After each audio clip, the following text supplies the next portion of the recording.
Assalamualaikum, salam sejahtera dan selamat kembali semula ke channel Abang dan selamat Hari Raya. Kita dah raya kan?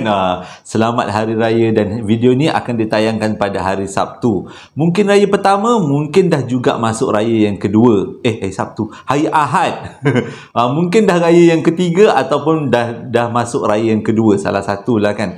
Jadi abang harap cerita yang abang sampaikan 2 hari yang lepas memberi debaran untuk ditunggu apakah kesudahan sebenar cerita ni. Abang sengaja pecahkan jadi 2 sebabnya ceritanya cukup panjang. Cerita yang pertama mencecah 30 minit. Jadi cerita yang kedua ni pun boleh jadi mencecah 30 minit. Jadi abang tak naklah cerita tu terlalu panjang nak didengar. Biar dipecahkan 2 hari supaya perasaan kita berkobar-kobar. Kurang hajar abang Jo kata nak dengar. Ni sambil-sambil kita makan kuih biskut talam 2 muka.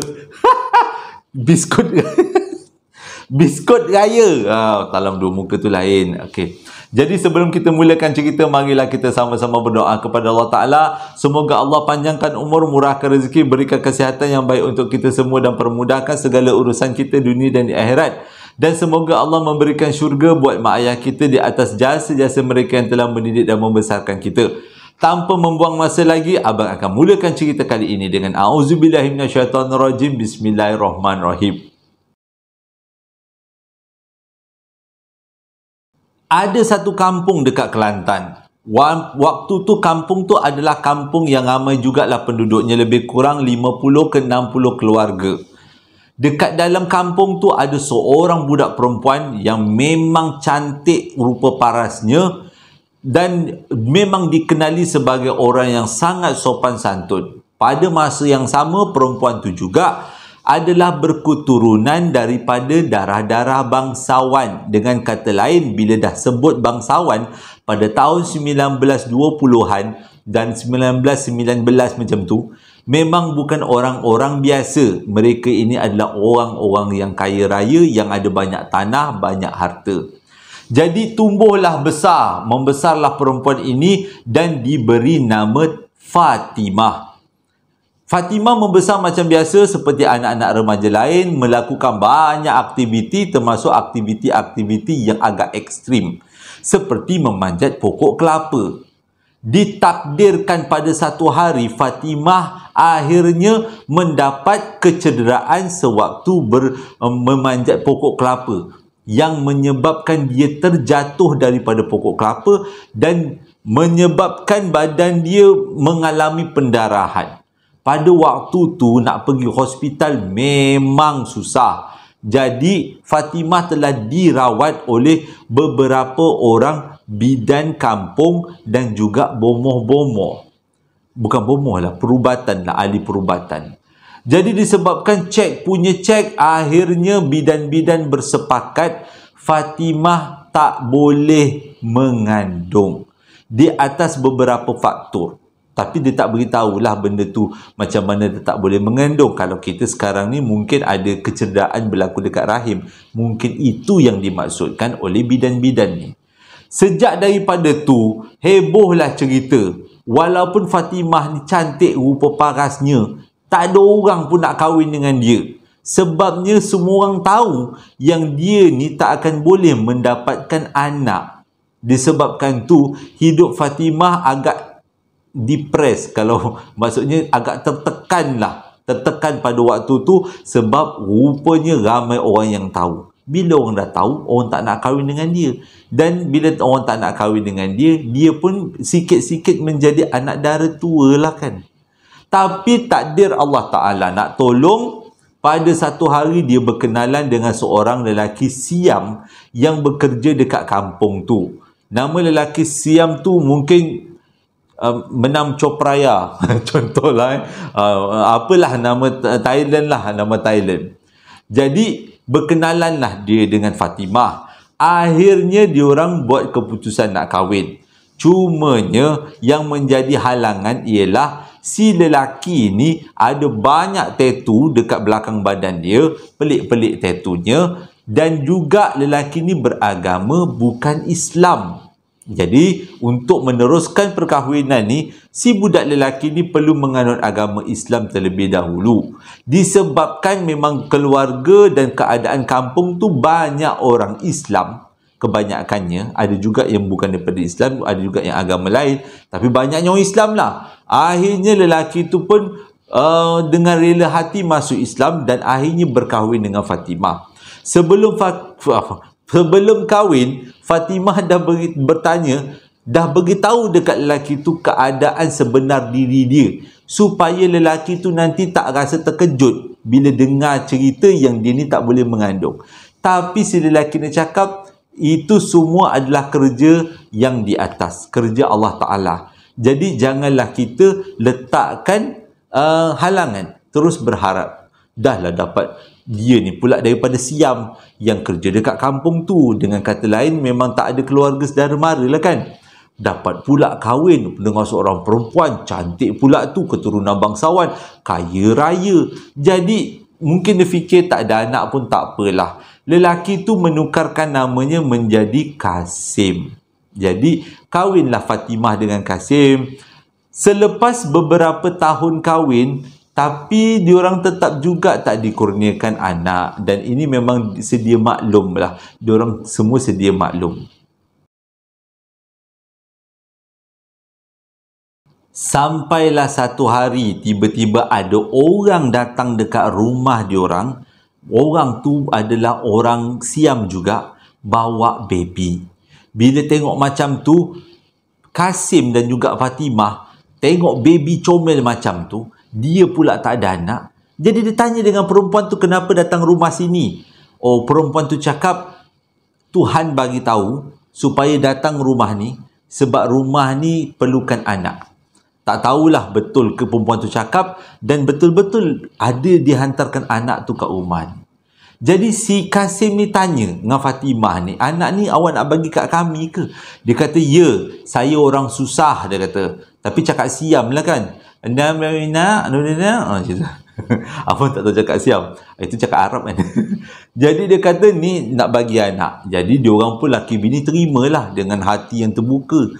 Diterima anak tu, diasuh anak tu.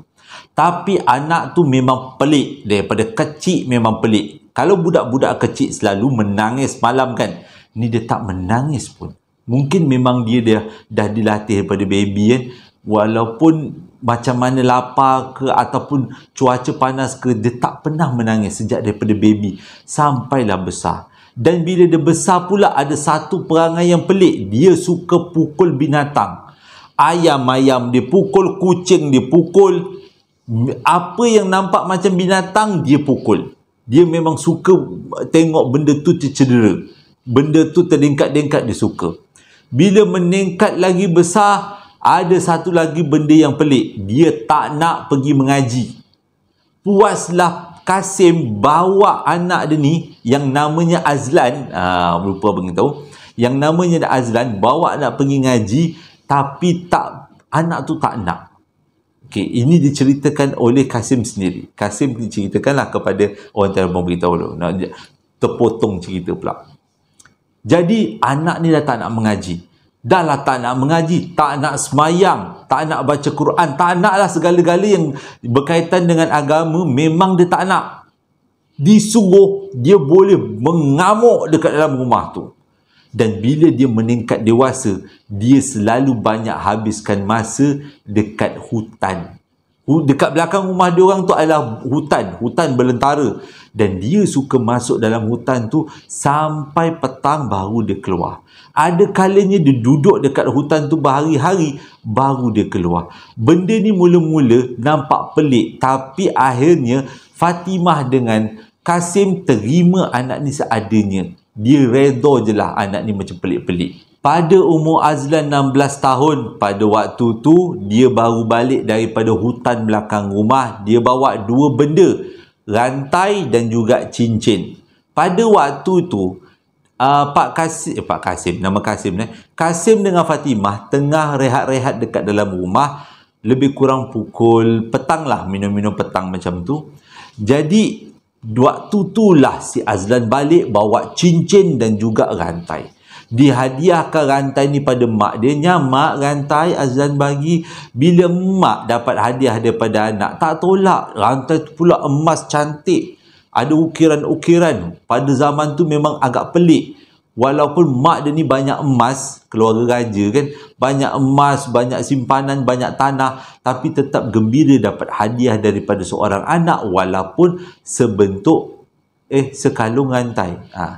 Pada masa sama juga, dia juga bawa sebentuk cincin, dihadiahkan kepada Kasim.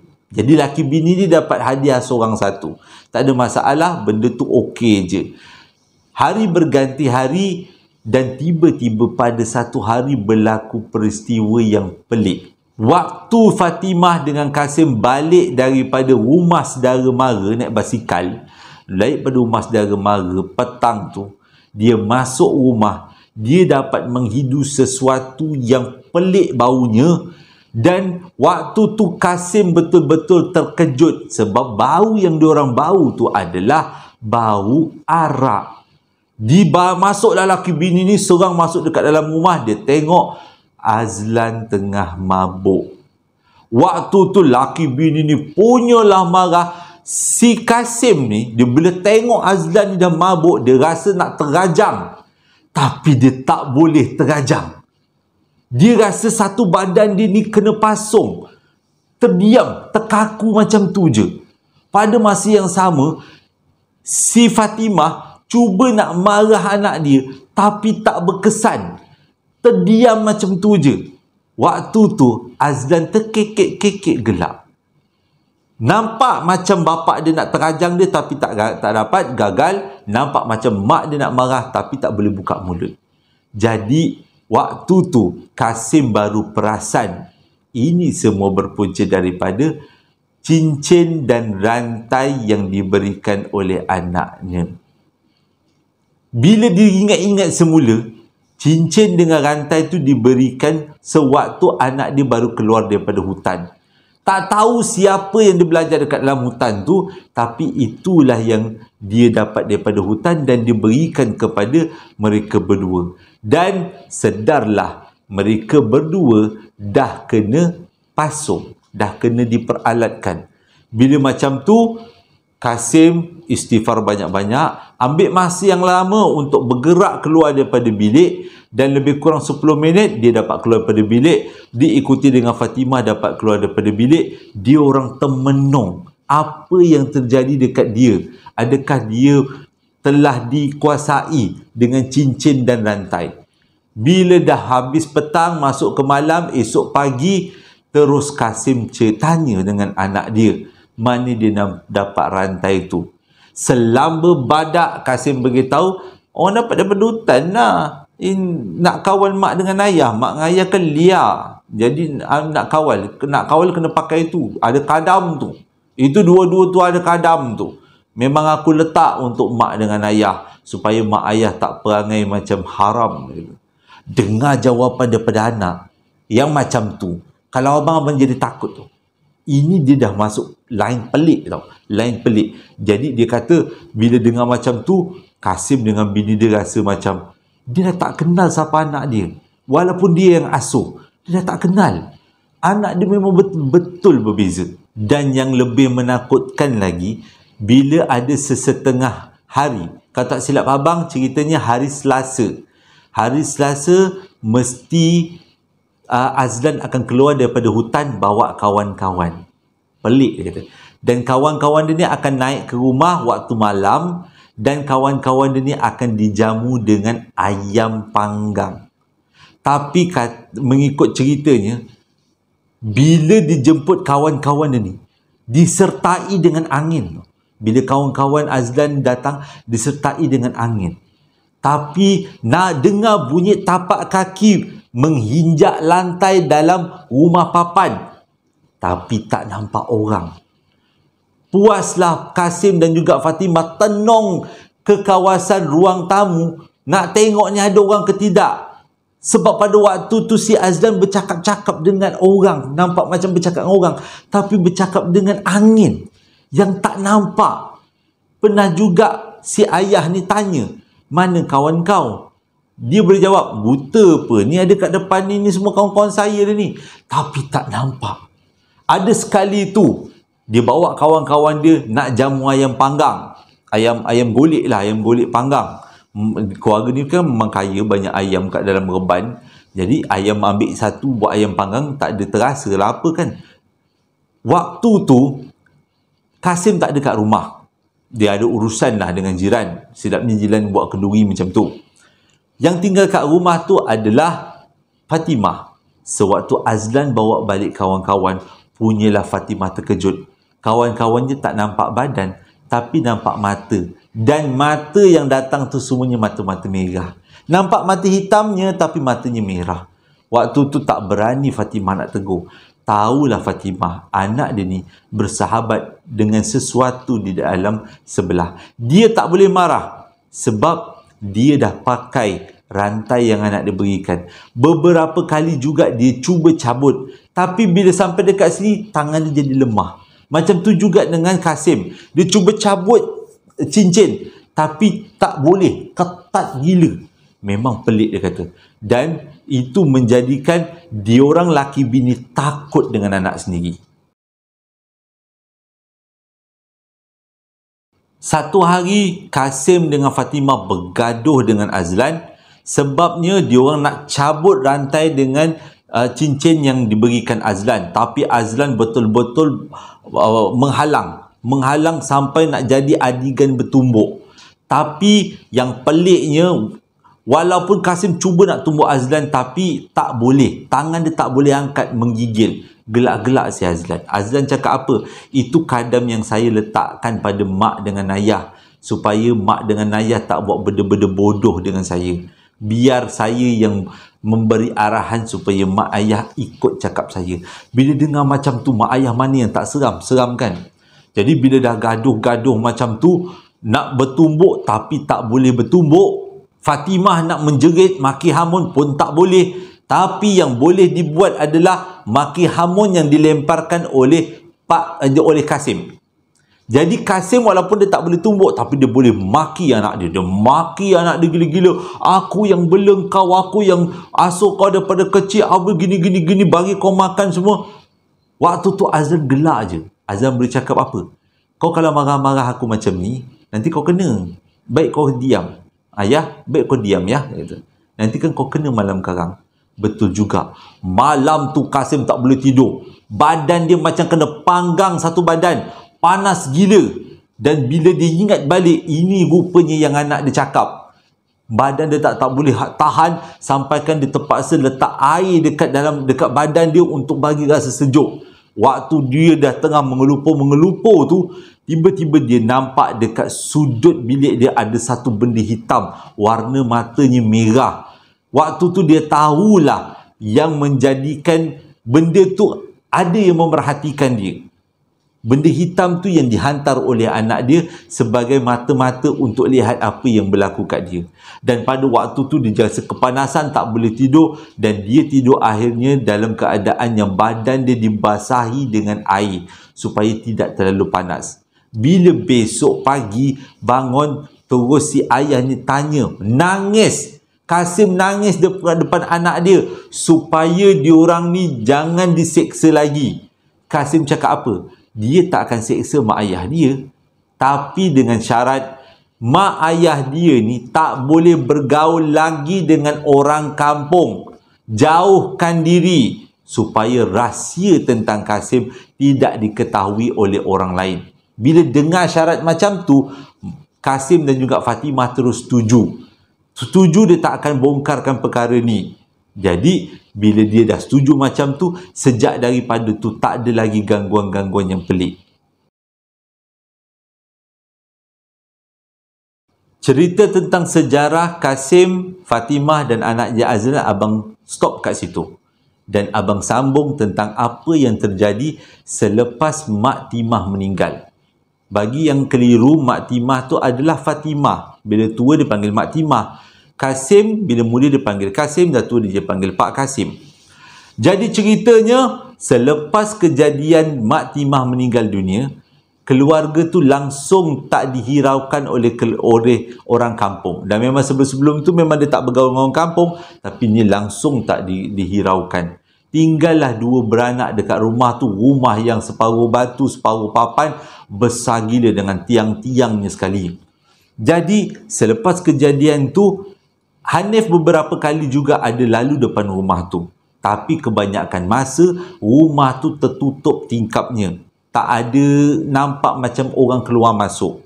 Sedar-sedar lebih kurang setahun selepas Mak Timah meninggal dunia, berlaku satu kejadian yang sangat menggemparkan, iaitu kematian Pak Kasim. Pak Kasim didapati meninggal dunia waktu anak dia tak dekat rumah. Anak dia tengah masuk hutan pada waktu tu. Pak Kasim meninggal dunia dalam keadaan tergantung. Tapi Hanif kata, dia yakin Pak Kasim bukannya mati bunuh diri, tapi mati dibunuh ataupun diminta untuk membunuh diri oleh Azlan. Walaupun kebanyakan orang semua percaya itu berpunca daripada Pak Kasim tu sendiri yang stres bila bini dia meninggal dunia, tapi Azlan berfikiran sebaliknya sebab Azlan tahu cerita-cerita ni. Sebab Azlan tahu, Azlan telah diceritakan sendiri oleh Pak Kasim. Siapa? Salah. Hanif. Salah, abang salah cerita. Hanif sendiri yakin ini semua berpunca daripada Azlan. Sebab Hanif sendiri dapat cerita daripada mulut Pak Kasim siapakah Azlan. Dan macam mana Azlan tu pelik setiap kali habiskan masa dalam hutan. Jadi bila Pak Kasim meninggal dunia, dalam masa dia meninggal cukup 7 hari, orang ramai selalu terserempak dengan dia dalam keadaan compang-camping dekat tepi jalan, berdiri. Ramai gila orang takut pada waktu tu. Ramai orang tak berani nak keluar rumah sebab Pak Kasim bukan setakat merayau, tapi kalau dia jumpa dengan orang, dia akan kejar.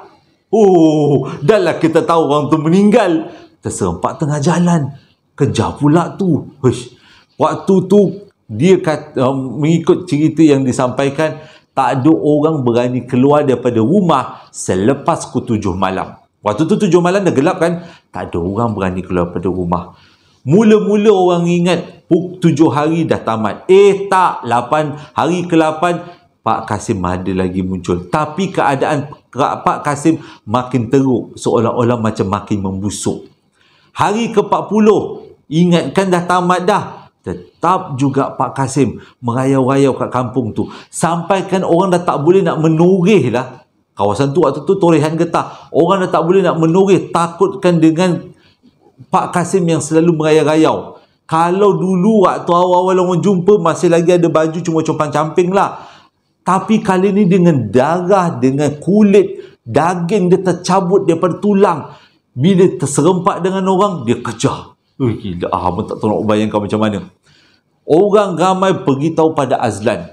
Report pada Azlan supaya ambil tindakan. Buat kenduri ke apa ke, panggil bomoh ke, panggil ustaz ke apa. Tapi Azlan buat bodoh. Setiap kali orang kampung datang, orang kampung yang kena maki. Engkau orang ni buat fitnah untuk bapak aku. Bapak aku tak pernah pun merayau-rayau. Dia dah meninggal lah dekat kubur. Tapi bukan seorang yang kena. Ramai yang kena. Termasuk juga Hanif.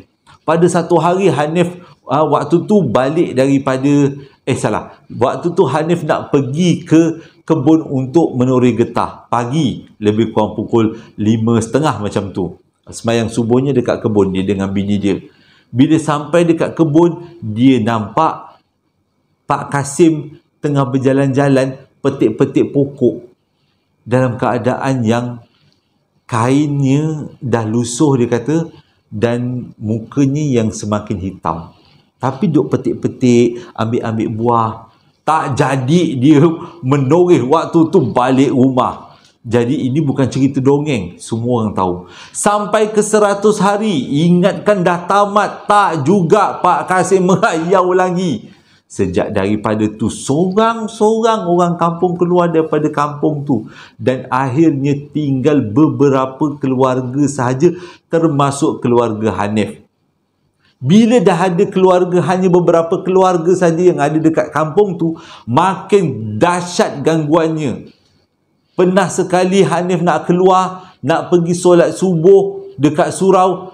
Dia keluar daripada pintu, dekat depan pintu ada Pak Kasim. Pada waktu tu muka dia sebelah ni dah hancur, dah hitam hancur dan dah terkopik. Matanya pun dah terkeluar. Macam seolah mayat busuk tapi berjalan. Disebabkan tu kampung tu akhirnya kosong. Hanif pun keluar daripada kampung tu. Tak berani dia tinggal kat kampung tu. Dia berpindah ke kampung lain. Kes ni berlaku tahun 1940-an. Jadi mungkin kebanyakan watak dah tak ada. Kalau siapa-siapa tahu boleh komen kat bawah.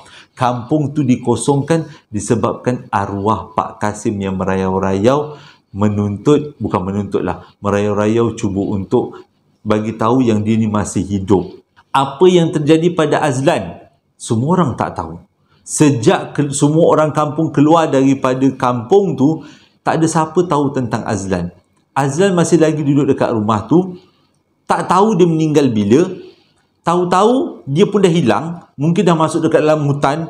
Orang kampung tak tahu dan kampung tu akhirnya terbiar sebab yelah, walaupun banyak rumah tapi bila tak diduduk, terbiar. Dan mengikut ceritanya, hingga sekarang kampung tu masih lagi berhutan dan beberapa orang pernah pergi ke kawasan hutan itu dan berjumpa dengan Pak Kasim. Masih lagi ada merayau sampai sekarang. Cuma abang beritahu, abang minta maaf sebab abang tak diizinkan untuk beritahu kat mana lokasi ni, cuma di Kelantan. Itu aja yang abang beritahu.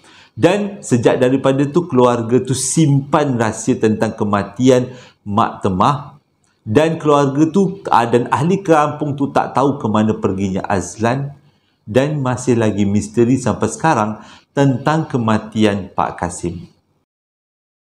Boleh terasa tak? Cerita yang abang sampaikan ni pengalaman daripada Makcik Halimah punya keluarga. Satu benda yang luar biasa. Masa abang dapat panggilan telefon tu, mula-mula dia bagi email, Makcik Halimah ni ada cerita best. Cerita ni adalah rahsia keluarga. Abang bila dengar rahsia keluarga, seronok ni rahsia keluarga. Dia bagi nombor telefon, abang pun telefon lah kan, buat temu janji, telefon. Dan bila dia sampaikan dekat abang, abang seolah-olah depan abang adalah layar wayang yang abang nampak benda tu bergerak semua. Halimah binti Hanif. Hanif bukan nama sebenar. Halimah nama sebenar. Jadi Halimah tu adalah anak kepada Hanif, anak bungsu kepada Hanif. Halimah tak mengalami peristiwa ni, tapi Halimah dengar peristiwa ni daripada bapak dia, dan bapak dia juga dengar cerita ni daripada Pak Kasim sendiri tentang perihal anak dia. Jadi benda ni menjadi rahsia dan juga alasan kenapa kampung tu dikosongkan.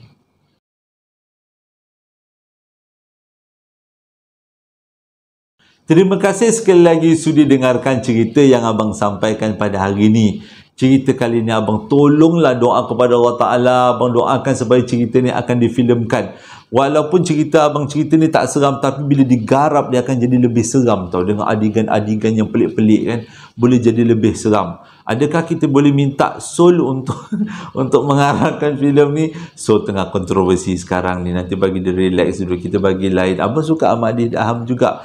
Pierre Andre, Ahmad Idham buat cerita hantu. Yang buat cerita jengka Aziz M. Osman. Itu pun best juga. Yang pembuat filem hantu kat Malaysia kan, mana tahu filem cerita daripada Makcik Halimah ni boleh difilmkan. Terima kasih sekali lagi sudah dengarkan cerita abang. Untuk hiburan di waktu raya, waktu sambil-sambil memandu, dengarkan cerita pengalaman daripada keluarga Makcik Halimah. Hingga berjumpa lagi dalam 2 hari akan datang. Assalamualaikum warahmatullahi wabarakatuh. Sekarang pukul 2 pagi.